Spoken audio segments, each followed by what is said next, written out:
1 Timotius. Dari Paulus, Rasul Kristus Yesus menurut perintah Allah, Juru Selamat kita, dan Kristus Yesus, dasar pengharapan kita. Kepada Timotius, anakku yang sah di dalam iman, kasih karunia, rahmat dan damai sejahtera dari Allah Bapa dan Kristus Yesus Tuhan kita menyertai engkau.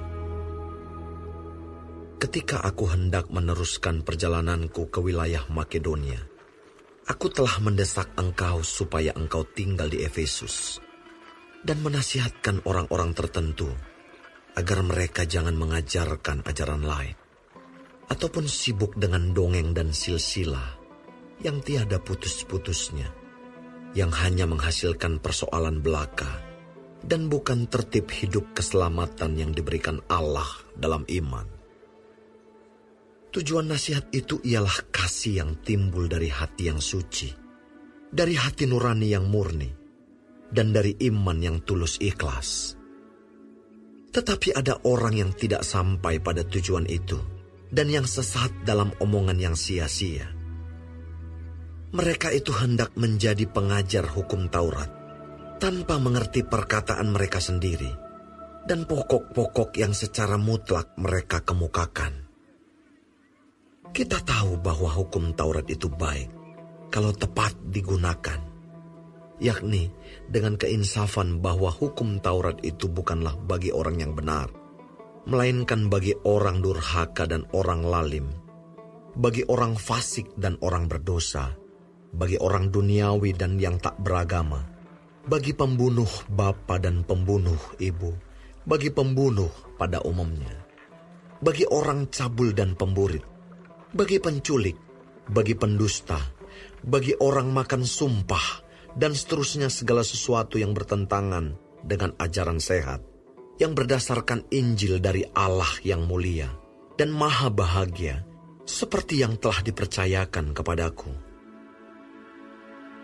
Aku bersyukur kepada Dia yang menguatkan aku, yaitu Kristus Yesus, Tuhan kita, karena Ia menganggap aku setia dan mempercayakan pelayanan ini kepadaku. Aku yang tadinya seorang penghujat dan seorang penganiaya dan seorang ganas, tetapi aku telah dikasihaninya, karena semuanya itu telah kulakukan tanpa pengetahuan, yaitu di luar iman. Malah kasih karunia Tuhan kita itu telah dikaruniakan dengan limpahnya kepadaku, dengan iman dan kasih dalam Kristus Yesus. Perkataan ini benar dan patut diterima sepenuhnya. Kristus Yesus datang ke dunia untuk menyelamatkan orang berdosa, dan di antara mereka, akulah yang paling berdosa. Tetapi justru karena itu aku dikasihani, agar dalam diriku ini, sebagai orang yang paling berdosa, Yesus Kristus menunjukkan seluruh kesabarannya. Dengan demikian aku menjadi contoh bagi mereka yang kemudian percaya kepadanya dan mendapat hidup yang kekal. Hormat dan kemuliaan sampai selama-lamanya bagi Raja segala zaman, Allah yang kekal, yang tak nampak, yang esa. Amin. Tugas ini kuberikan kepadamu, Timotius anakku, sesuai dengan apa yang telah dinubuatkan tentang dirimu, supaya dikuatkan oleh nubuat itu, engkau memperjuangkan perjuangan yang baik dengan iman dan hati nurani yang murni. Beberapa orang telah menolak hati nuraninya yang murni itu, dan karena itu kandaslah iman mereka. Di antaranya Himeneus dan Alexander, yang telah kuserahkan kepada iblis, supaya jerah mereka menghujat.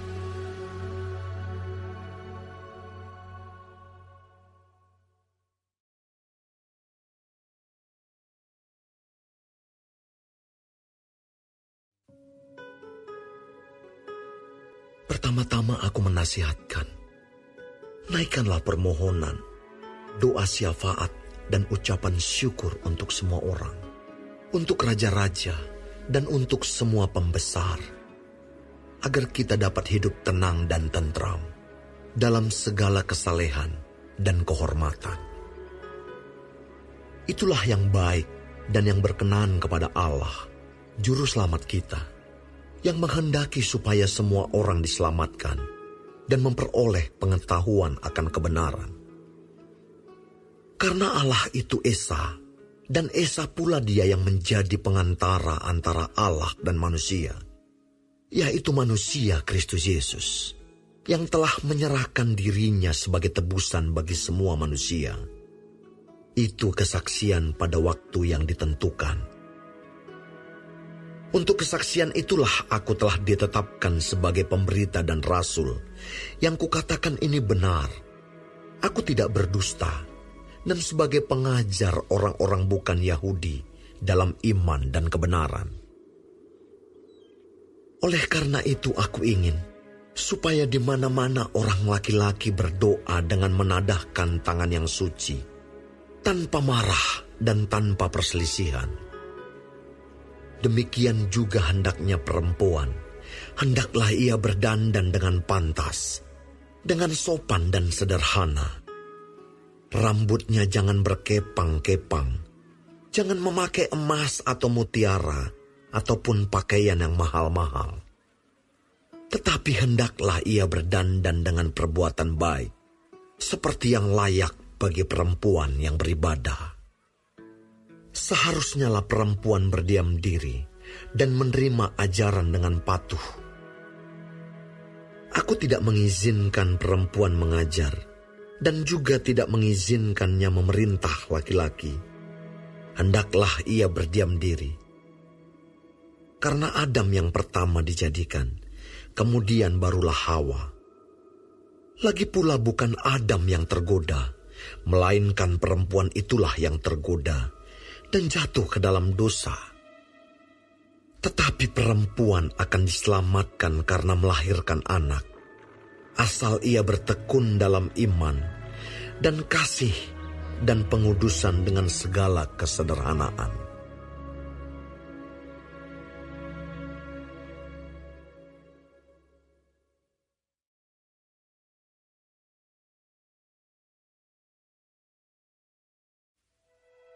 Benarlah perkataan ini. Orang yang menghendaki jabatan penilik jemaat menginginkan pekerjaan yang indah. Karena itu penilik jemaat haruslah seorang yang tak bercacat, suami dari satu istri, dapat menahan diri, bijaksana, sopan, suka memberi tumpangan, cakap mengajar orang, bukan peminum, bukan pemarah melainkan peramah, pendamai, bukan hamba uang, seorang kepala keluarga yang baik, disegani dan dihormati oleh anak-anaknya. Jikalau seorang tidak tahu mengepalai keluarganya sendiri, bagaimanakah ia dapat mengurus jemaat Allah? Janganlah ia seorang yang baru bertobat, agar jangan ia menjadi sombong dan kena hukuman iblis. Hendaklah ia juga mempunyai nama baik di luar jemaat, agar jangan ia digugat orang dan jatuh ke dalam jerat iblis. Demikian juga diaken-diaken, haruslah orang terhormat, jangan bercabang lidah, jangan penggemar anggur, jangan serakah, melainkan orang yang memelihara rahasia iman dalam hati nurani yang suci. Mereka juga harus diuji dahulu, baru ditetapkan dalam pelayanan itu setelah ternyata mereka tak bercacat. Demikian pula istri-istri, hendaklah orang terhormat, jangan pemfitnah, hendaklah dapat menahan diri dan dapat dipercayai dalam segala hal. Diaken haruslah suami dari satu istri dan mengurus anak-anaknya dan keluarganya dengan baik. Karena mereka yang melayani dengan baik beroleh kedudukan yang baik, sehingga dalam iman kepada Kristus Yesus mereka dapat bersaksi dengan leluasa. Semuanya ini kutuliskan kepadamu, walaupun kuharap segera dapat mengunjungi engkau. Jadi, jika aku terlambat, Sudahlah engkau tahu bagaimana orang harus hidup sebagai keluarga Allah, yakni jemaat dari Allah yang hidup, tiang penopang dan dasar kebenaran. Dan sesungguhnya, agunglah rahasia ibadah kita. Dia yang telah menyatakan dirinya dalam rupa manusia, dibenarkan dalam roh, yang menampakkan dirinya kepada malaikat-malaikat, diberitakan di antara bangsa-bangsa yang tidak mengenal Allah, yang dipercayai di dalam dunia, diangkat dalam kemuliaan.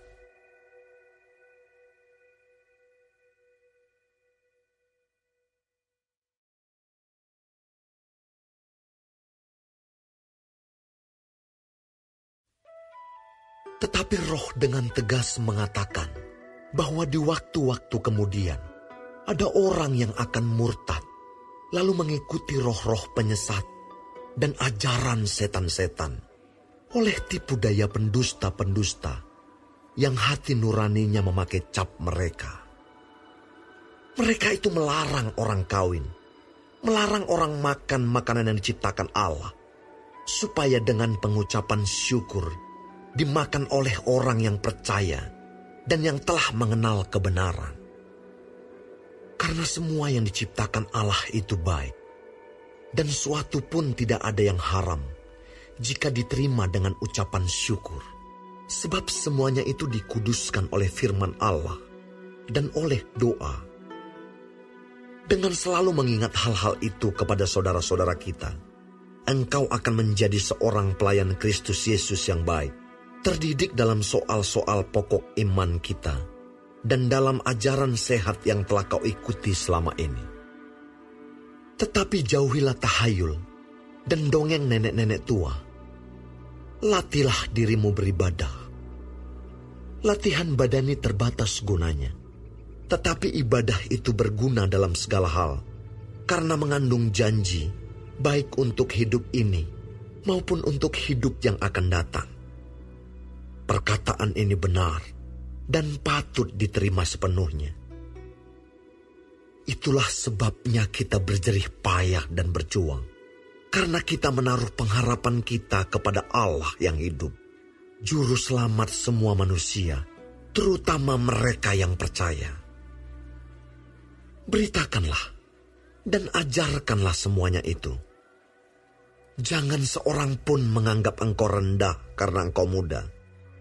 Jadilah teladan bagi orang-orang percaya dalam perkataanmu, dalam tingkah lakumu, dalam kasihmu, dalam kesetiaanmu, dan dalam kesucianmu. Sementara itu, sampai aku datang, bertekunlah dalam membaca kitab-kitab suci, dalam membangun, dan dalam mengajar. Jangan lalai dalam mempergunakan karunia yang ada padamu, yang telah diberikan kepadamu oleh nubuat, dan dengan penumpangan tangan sidang penatua. Perhatikanlah semuanya itu. Hiduplah di dalamnya, supaya kemajuanmu nyata kepada semua orang. Awasilah dirimu sendiri, dan awasilah ajaranmu. Bertekunlah dalam semuanya itu, karena dengan berbuat demikian, engkau akan menyelamatkan dirimu dan semua orang yang mendengar engkau.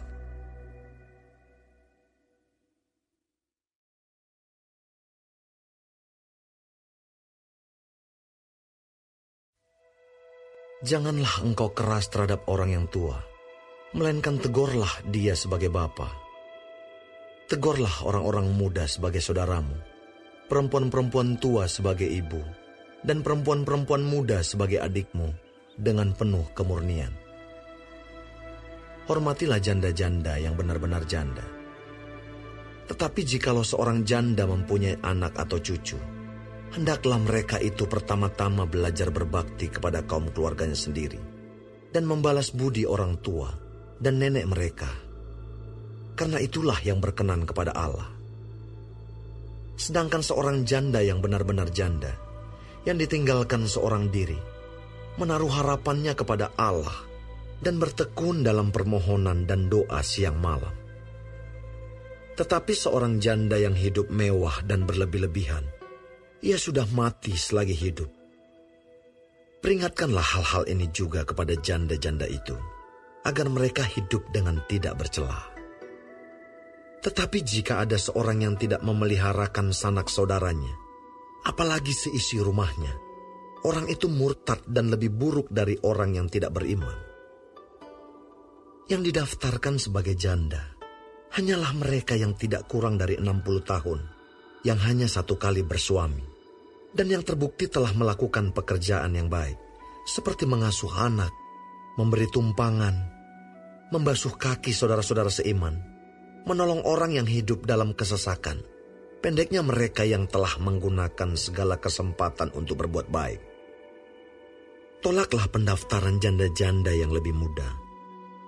Karena apabila mereka sekali digairahkan oleh keberahian yang menceraikan mereka dari Kristus, mereka itu ingin kawin, dan dengan memungkiri kesetiaan mereka yang semula kepadanya, mereka mendatangkan hukuman atas dirinya.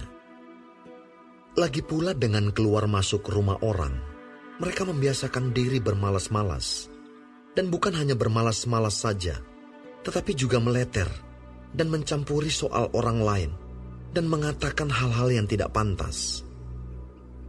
Karena itu, aku mau supaya janda-janda yang muda kawin lagi, beroleh anak, memimpin rumah tangganya, dan jangan memberi alasan kepada lawan untuk memburuk-burukkan nama kita. Karena beberapa janda telah tersesat mengikut iblis. Jika seorang laki-laki atau perempuan yang percaya mempunyai anggota keluarga yang janda, hendaklah ia membantu mereka, sehingga mereka jangan menjadi beban bagi jemaat. Dengan demikian jemaat dapat membantu mereka yang benar-benar janda. Penetua-penetua yang baik pimpinannya patut dihormati 2 kali lipat, terutama mereka yang dengan jerih payah berkhotbah dan mengajar. Bukankah kitab suci berkata, "Janganlah engkau memberangus mulut lembu yang sedang mengirik." Dan lagi, seorang pekerja patut mendapat upahnya. Janganlah engkau menerima tuduhan atas seorang penetua, kecuali kalau didukung 2 atau 3 orang saksi.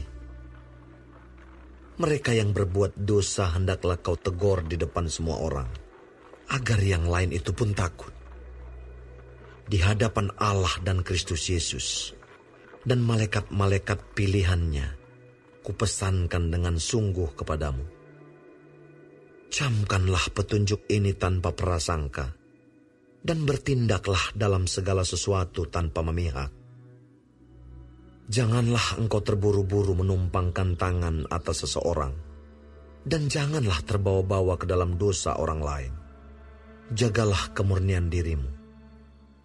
Janganlah lagi minum air saja, melainkan tambahkanlah anggur sedikit. Berhubung pencernaanmu terganggu dan tubuhmu sering lemah. Dosa beberapa orang menyolok, seakan-akan mendahului mereka ke pengadilan. Tetapi dosa beberapa orang lagi baru menjadi nyata kemudian. Demikian pun perbuatan baik itu segera nyata. Dan kalau tidak demikian, ia tidak dapat terus tinggal tersembunyi.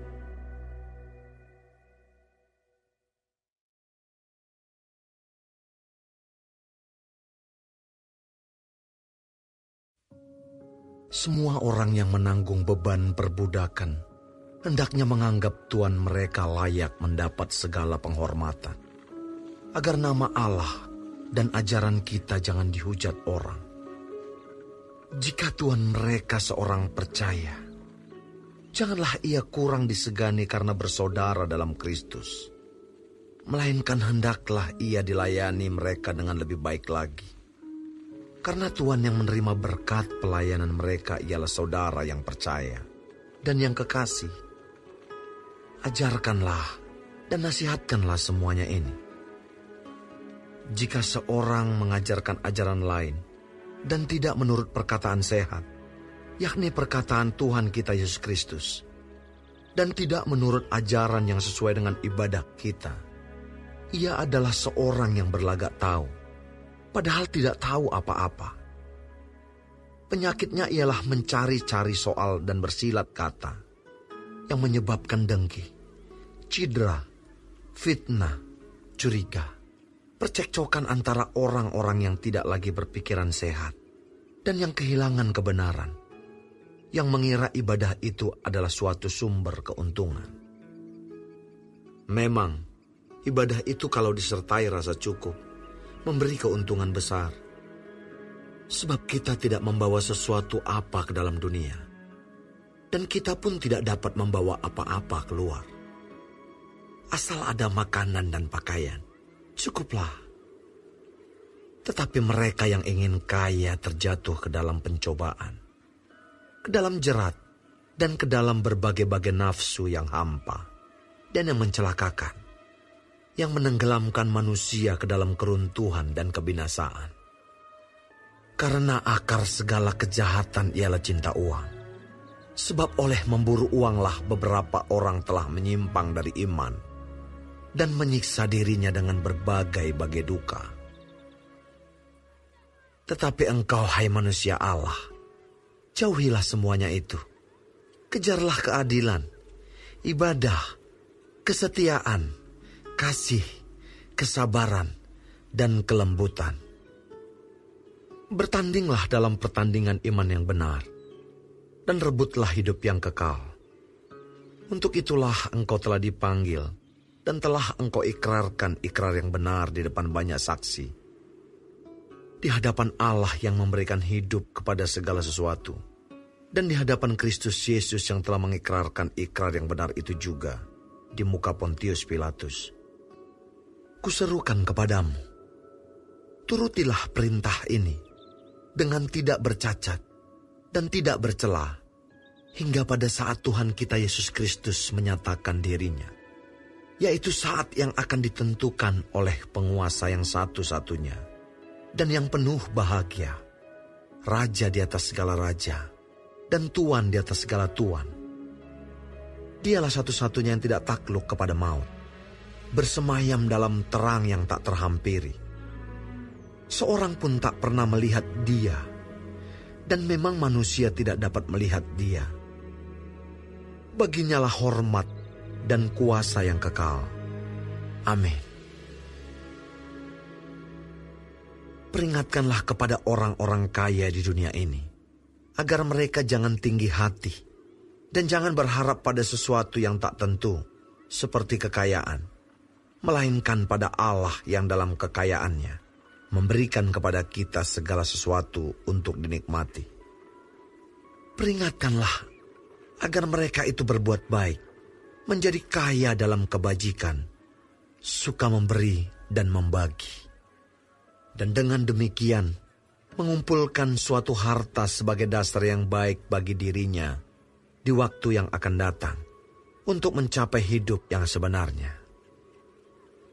Hai Timotius, peliharalah apa yang telah dipercayakan kepadamu. Hindarilah omongan yang kosong dan yang tidak suci, dan pertentangan-pertentangan yang berasal dari apa yang disebut pengetahuan.